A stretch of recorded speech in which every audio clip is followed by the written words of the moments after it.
In today's episode of the first ever YouTube series aiming to cover each and every ancient Egyptian pharaoh in depth, we're going to be looking at the man who paved the way for all of them by finally completing the unification of Egypt. And that man's name is Narmer. Narmer came from a line of kings who ruled Thynis, an important Upper Egyptian political center during the late 4th millennium BC. The reason I can't really give you more precise dates than this is because this all happened 5,000 years ago. So the margin of error for dates is measured in centuries, because no one really knows when certain things actually happened.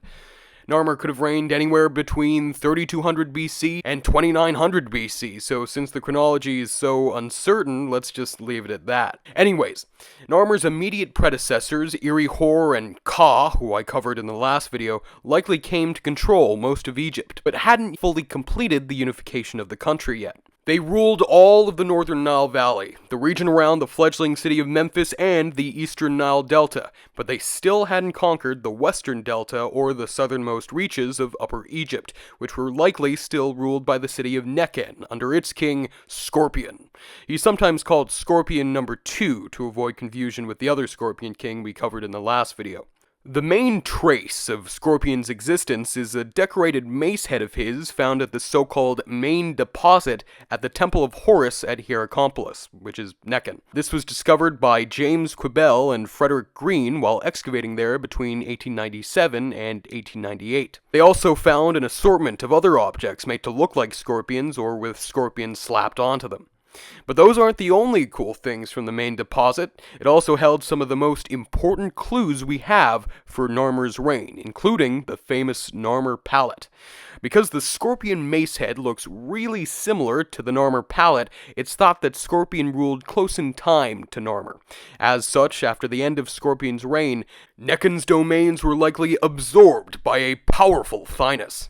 This might have been the point when the Thinite line gained unrivaled sovereignty over Egypt, but judging by how big of a deal the conquest of the Western Delta was to Narmer and his successors, which we'll get to, that seems to have been when Egypt was truly unified.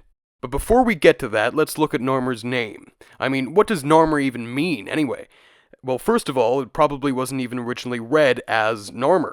Narmer's name consists of a catfish and a chisel put together. The catfish is usually read as Nar, and the chisel is read as Mare, and put together they've been read as something along the lines of fierce catfish. But his name is often represented by the catfish sign alone. In addition, the catfish and chisel might not have been read as Nar and Mare in Narmer's time at all. The chisel is more often transliterated as for example. So, Narmer probably wasn't even called Narmer, but there's no better name for him, so I'm just gonna stick with Narmer throughout the video. So, what did Narmer's name mean then? Well, it may not have been a name at all, and was more like a symbol associating him with catfish, of all things.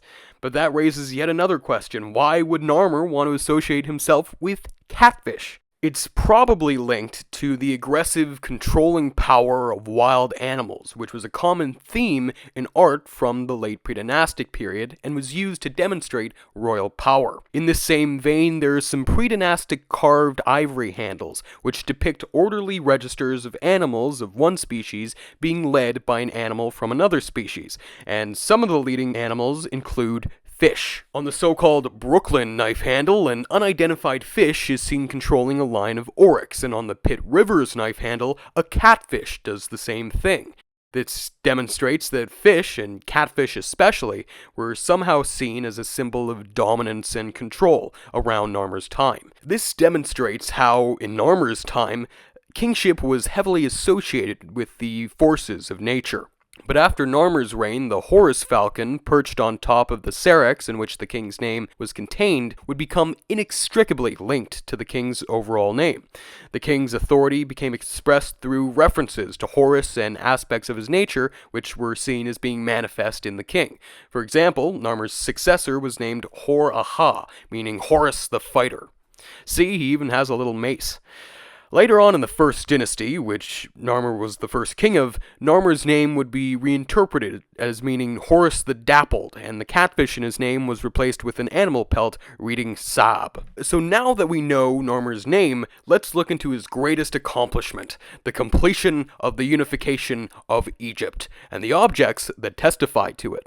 The most famous and arguably the most important document from his reign, the Narmer Palette, is one of them. So let's analyze it. Let's start with its recto, i.e. the side where Narmer's shown about to bash a prisoner's brains out. The harpoon and lake signs next to this prisoner may denote the name of the Harpoon Nome, or province, in the northwesternmost part of the delta close to Libya. The signs have also been interpreted as the personal name Washi, and that might be the name of the prisoner, but I'm not too sure about that. Above this prisoner, Horus faces Narmer as his talons clutch a rope which passes through the nose of a guy's head, which in turn is attached to the land hieroglyph which 6 papyrus plants sprout from. This trippy imagery is usually interpreted as Horus delivering the land of the papyrus, i.e. the delta, to the king, given that the delta's heraldic plant was the papyrus. Narmer himself is shown wearing the white crown, which became traditionally associated with Upper Egypt, which isn't too shocking in itself given that there are earlier depictions of it being worn by Upper Egyptian kings. But on the other side of the palette, referred to as the verso, Narmer is shown wearing the red crown, which became traditionally associated with Lower Egypt. This is pretty important given that it's one of the earliest extant depictions of the red crown being worn by someone, and as such, its presence here probably makes Narmer the first ever king to be shown wearing both the red and white crowns. Although the red crown did appear way earlier as something not on someone's head, and it might have appeared on some objects from the main deposit belonging to Scorpion number 2. But it's still very possible that Narmer himself may have deliberately made the red crown the symbol of Lower Egypt. Also on the recto, Narmer is shown wearing a peculiar bull or lion's tail, and no, this doesn't make him a furry, okay? It was just another way of him expressing his association with the forces of nature. On the lowest register of the verso, Narmer is shown as a wild bull tearing down an enemy stronghold, which I know doesn't exactly help my case, but at least this is the very last representation of a ruler being represented fully as an animal. But Pharaoh still wore the bull's tail after this. The guy holding Narmer's sandals appears on the verso too, so let's just hop back there. At the top of the verso, Narmer is shown in the red crown, marching in a procession heading towards 2 rows of decapitated prisoners. How fun! He is escorted by some standard bearers, a wigged figure wearing a leopard skin, and the sandal bearer again. The latter 2 are the only of Narmer's retainers to actually be labeled, so let's look into them. The guy with the leopard skin that precedes Narmer may be his eldest son, because the sign above him has been read as Titi, which is probably short for this word, meaning offspring. But given how long his wig is, he might actually be a she, and she might actually be Narmer's wife instead. Who knows? The sandal bearer is accompanied by a rosette, a symbol denoting royal status that was actually borrowed from the Sumerian city of Uruk and a fuller's club. This has been interpreted as meaning royal servant, but the sandal bearer could have been a more important figure in Narmer's administration, given that the king's sandals were the point of contact between the king and the land he ruled, so it was a great honor to carry those smelly old things around for him. The sandal bearer was also one of the only people that could even touch the king, and the vessel the sandal bearer is shown carrying may have held liquid used to wash the king's feet. This might have been so great an honor that the position was reserved for members of the royal family only. As such, the sandal bearer may have also been meant to represent the king's son or even his heir. The rosette might make a bit more sense then. But the person with the leopard skin and the sandal bearer don't just show up on the Narmer Palette. They also show up on either side of the king's podium on the so-called Narmer Mace Head, which was also found at the main deposit at Hierakonpolis. They also might have shown up on the Scorpion Mace Head, but the image of the sandal bearer on it has been destroyed. These courtiers are also always accompanied by the same 4 standards, which might represent the royal ancestors of the Thinite house. All these similarities suggest a complex royal protocol had already evolved by Narmer's time, and I think they might just support the theory that Narmer was actually the same person as Scorpion number 2. But as with a lot of things from this period, who knows? Anyways, above the horrific array of decapitated bodies are 4 symbols, including a falcon on a harpoon. This may refer again to either the aforementioned harpoon gnome or Buto, the adjacent gnome. The falcon might represent Narmer himself. Moving down, we see a little depression surrounded by 2 strange, long-necked creatures. The depression is there because these palettes were used to mix pigments together in rituals, and were probably originally used to prepare face paint worn by hunters, and so hunting scenes were initially carved into them before these hunting scenes gave way to scenes depicting warfare, like on the Narmer palette. The creatures encircling the depression with their long necks are referred to as serpopards, and like the rosette, they're another Mesopotamian motif. These are, in fact, the last important examples of Mesopotamian motifs used in Egyptian royal art, because after Narmer's reign, they were dropped and replaced with native motifs. Taken together, the Narmer palette was initially thought to represent an actual historical event, as in Narmer triumphing over a Lower Egyptian king, possibly based out of the city of Buto. Then scholars started thinking that it shouldn't be taken too literally and was either meant to depict a ritual reenactment of one of Narmer's victories, or was just purely symbolic and meant to illustrate his dominion over Upper and Lower Egypt. But it turns out that the Narmer palette probably does represent an actual historical event, because this same event is recorded in a similar way on another artifact from Narmer's reign, discovered at Abydos, where Narmer was put to rest just in the 90s. This same artifact, and a few others like it, also reveal the identity of the people Narmer is shown triumphing over on the Narmer palette. It's a year label, meaning it represents a specific year through illustrating the most important event of said year. This actually happens to be the earliest year label known. It depicts a catfish, which somehow has arms, representing Narmer smiting a bearded captive, as the catfish also grasps a clump of papyrus, which we know is a symbol of Lower Egypt, growing out of the captive's head. In that way, this captive is rather reminiscent of the personified marshland on the verso of the Narmer palette, eh? Because of the similarities between the Narmer palette and this label, it's likely that they both reference the same event.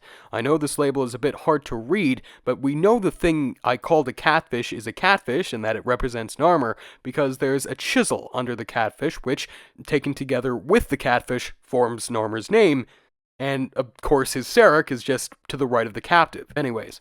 And just to the left of the captive is a little hieroglyph of a pot, which probably reads as new. This is way more significant than it seems at first glance. That's because it can be read as a part of the word Chehenu, meaning Libya. There's another object, an ivory cylinder seal or handle from the main deposit, where Narmer, in catfish form again, is shown smiting some more prisoners. Under the catfish's tail appears the same new pot, which is a part of a little inscription which reads as Ta Chehenu, which translates to the land of Libya.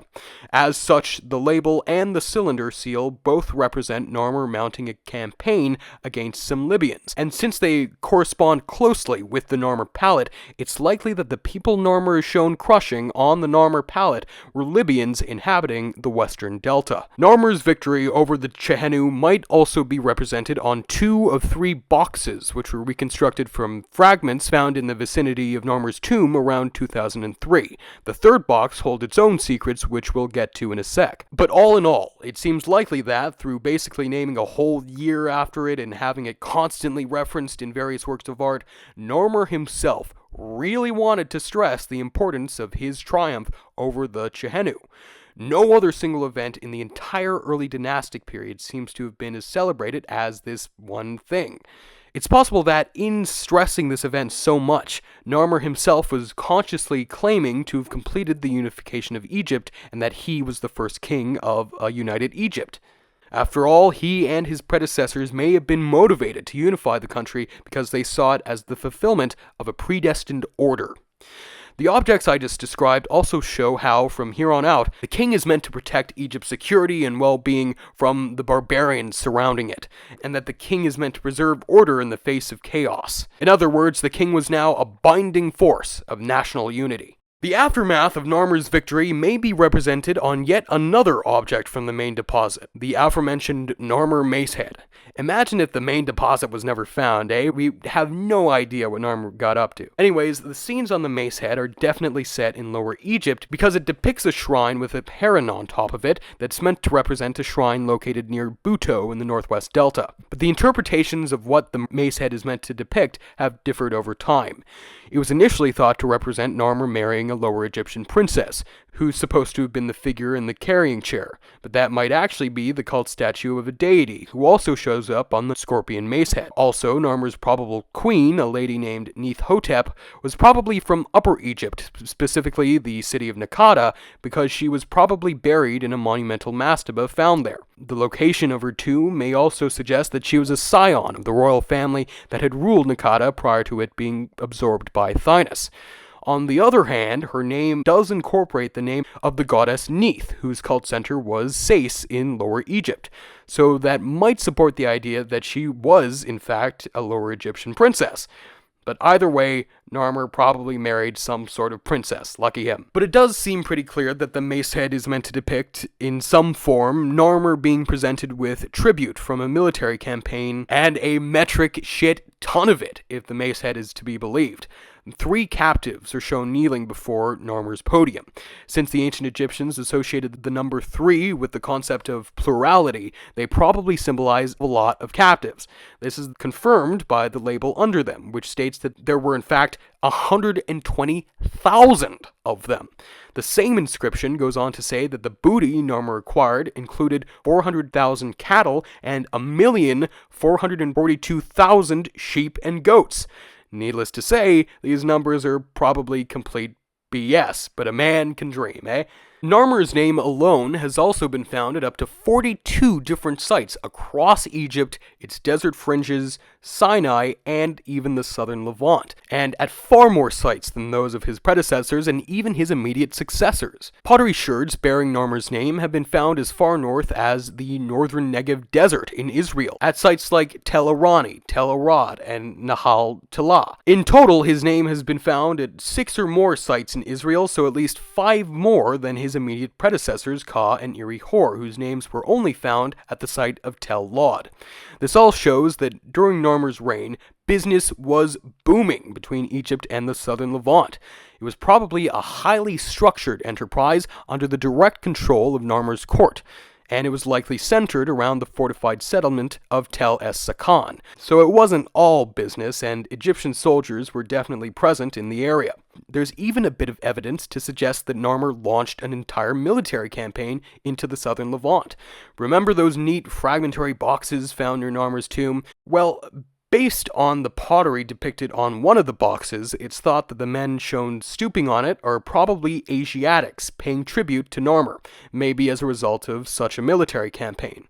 There's also this year label etched with another depiction of a Levantine vessel, which might suggest the same thing.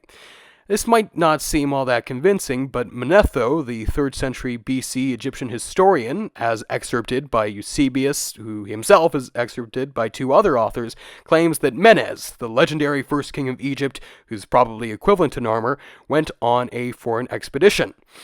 One of them stated that he advanced with his army beyond the frontiers of his realm, winning renown by his exploits.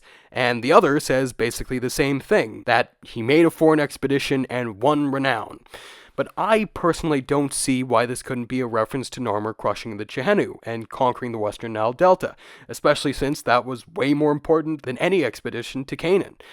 Narmer probably couldn't have even gone on an expedition there if he hadn't consolidated his power over the whole delta. The relationship between Egypt and the southern Levant during Narmer's reign seems to have been the most active it had ever been, but the relationship quickly fell off afterwards, and the name of his successor, Aha, hasn't been found there at all. In fact, Aha's name isn't as widely attested as Narmer's in general, and hasn't been found anywhere outside of Egypt. Needless to say, Narmer's name has been found at a load of sites within Egypt proper. His name has been found at least 7 sites in Lower Egypt. These include Minshat Abu Omar, Tel Ibrahim Awad, and maybe Buto, as well as Zawiyat El Arian, Tura, and Helwan near Memphis.